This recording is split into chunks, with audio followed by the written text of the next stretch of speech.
Farida Boudaoud, bonjour. Vous êtes conseillère régionale et vous étiez samedi à cette réunion organisée par le groupe PS de la région, groupe que préside votre président, votre ami Jean-François Debat. Alors vous êtes livré à votre sport préféré, c'est-à-dire du mal de Laurent Wauquiez, le nouveau président. Si vous aviez si bien géré que ça la région lors du précédent mandat, est-ce que vous n'auriez pas été battu finalement ? Alors d'abord, ce n'était pas une réunion du groupe socialiste, mais du groupe SDEA, Socialiste, Démocrate, Écologiste et Apparentés. C'est important aussi de le préciser. Et puis merci de cette invitation pour ce matin. Alors, effectivement, c'est un groupe où il n'y a pas que des socialistes. Alors, il n'y a pas que des socialistes. Vous êtes plus socialiste, vous avez été viré, vous? Oui, j'ai été, pas viré, pourquoi vous dites viré? J'ai été exclu. Ah bon, c'est la même chose, hein. C'est un synonyme. Non, c'est le terme utilisé dans les statuts du Parti Socialiste. J'ai été exclu effectivement en 2014. On m'avait dit que vous vouliez revenir et il y en avait qui s'opposaient à votre tour. Eh ben, j'ai fait effectivement une demande de réintégration, entre guillemets. D'ailleurs, quand on regarde le terme réintégration, c'est lourd de sens. Il y en a qui doivent effectivement s'opposer, me semble-t-il. Oui. Oui. Donc c'est bien ce que... Vous savez qui c'est?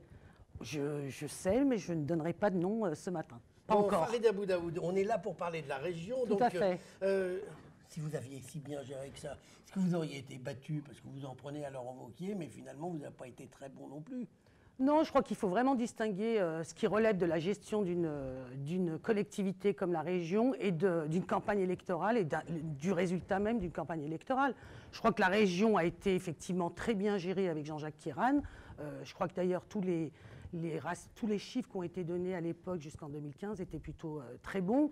Ce n'est pas les mêmes chiffres d'ailleurs que Laurent Wauquiez ou les titres qu'il s'octroie aujourd'hui, puisque nous étions sur des données qui étaient reconnues nationalement, ce qui n'est pas forcément le cas aujourd'hui avec Laurent Wauquiez, quand il dit notamment qu'il est la première région de France la mieux gérée. On ne sait pas d'où sort d'ailleurs ce titre, mais en tout cas, il se l'octroie.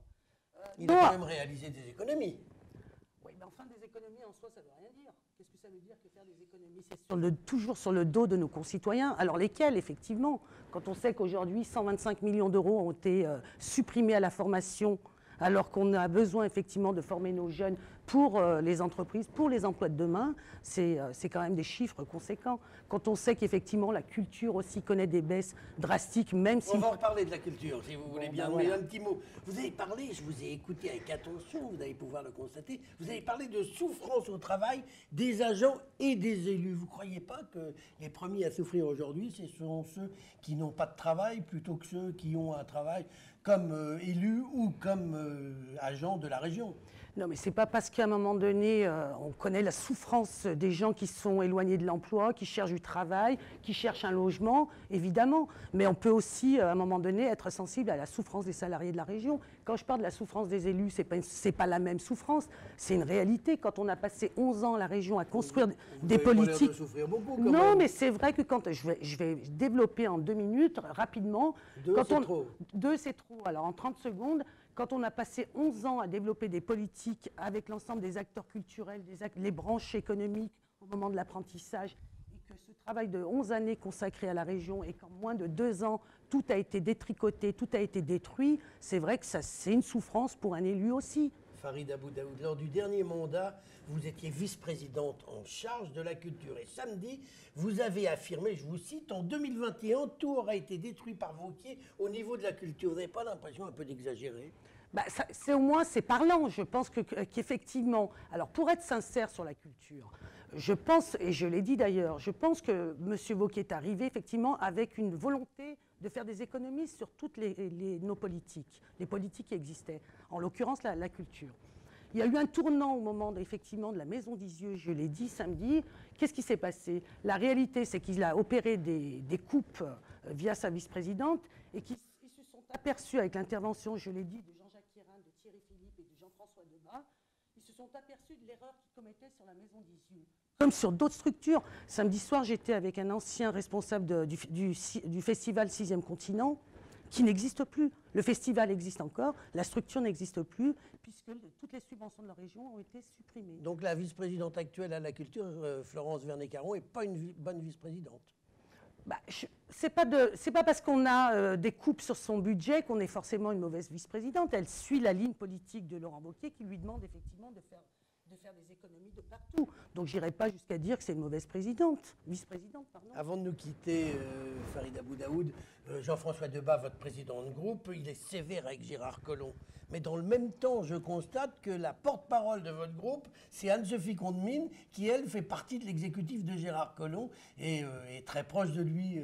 Vous m'expliquez comment, cette contradiction? Je crois que tout ça est le fruit d'une histoire qui a été construite depuis de longues années. Anne-Sophie Condemine est effectivement adjointe sur Lyon, qui est le fruit de 2014.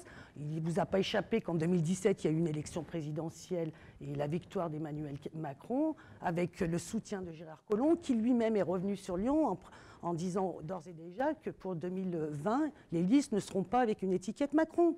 Donc voilà, mais pas plus avec une étiquette socialiste. Hein. Pas plus, mais pas plus avec une étiquette socialiste, évidemment, puisqu'il a été lui-même exclu du Parti socialiste, je le rappelle au passage quand même.